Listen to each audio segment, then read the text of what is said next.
ఒకసారి ధనానికి అధిపతి అయిన కుబేరుడు తన సంపదపై చాలా గర్వపడ్డాడు.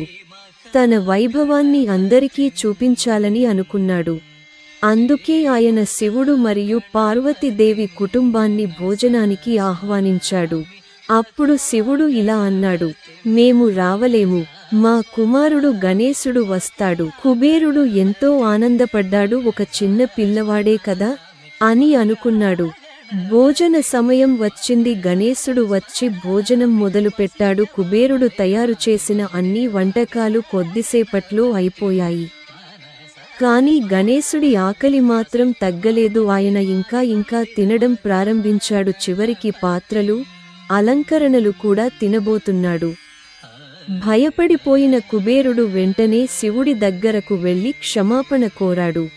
అప్పుడు శివుడు ఒక చిన్న గుప్పెడు అటుకులు ఇచ్చి, ఇది ప్రేమతో గణేశుడికి ఇవ్వు అని చెప్పాడు. కుబేరుడు వినయంతో ఆ అటుకులు గణేశుడికి ఇచ్చాడు. అవి తిన్న వెంటనే గణేశుడి ఆకలి తీరిపోయింది.